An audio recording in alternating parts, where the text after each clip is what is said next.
Gagapang pabalik sa iyo ang ex mo, gamit lamang ang iyong cellphone. Hello mga guys, kumusta kayo? Panibagong araw, panibagong video na naman tayo.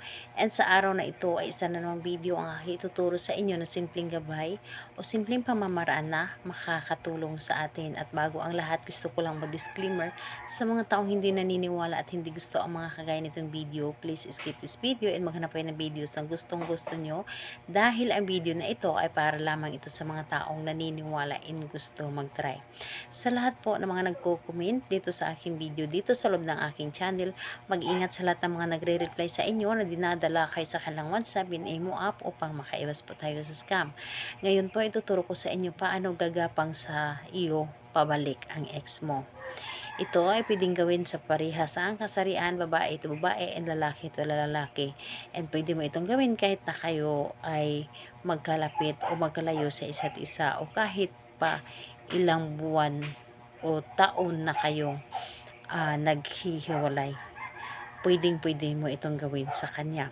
And sa gagamitin naman natin is kailangan mo lamang dito gumamit ng cellphone. Cellphone na kung saan naglalaman ng kanyang larawan. And ayun po, kung ready na yung larawan niya or cellphone mo, i-ready mo rin dito ang inyong sarili. So, dapat ay alam mo sa inyong sarili na gustong-gusto mo itong gawin at hindi ka nagdududa at buo ang inyong loob, tiwala at paniniwala sa paggawa nito.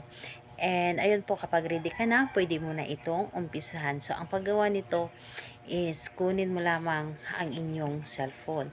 Cellphone na kung saan ito ay naglalaman ng kanyang larawan.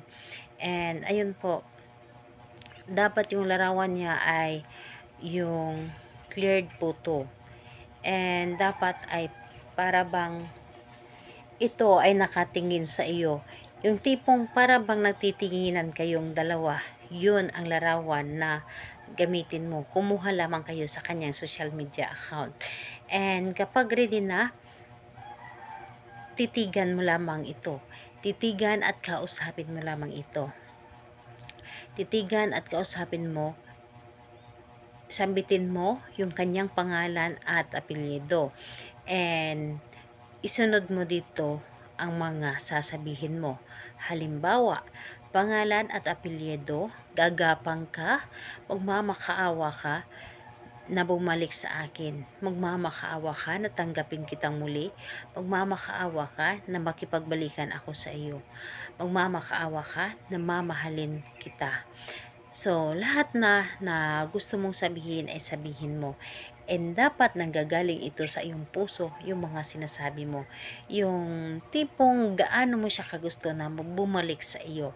So, yung tipong ipaparamdam niya yung pagmamahal niya na doble-doble. So, ayun po, pagkatapos mo itong kausapin, yung cellphone mo na naglalaman ng kanyang larawan, idikit mo dito sa iyong dibdib. Idikit mo sa iyong dibdib ng mga ilang segundo. And pagkatapos nun, titigan mo muli at halikan mo ito ng 3 beses. Napaka-epektibo niyan.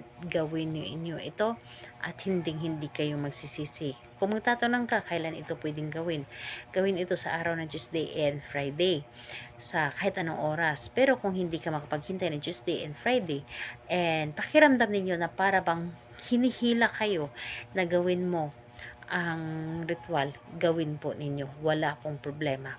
Dahil malakas po ang inyong energy kapag ganon.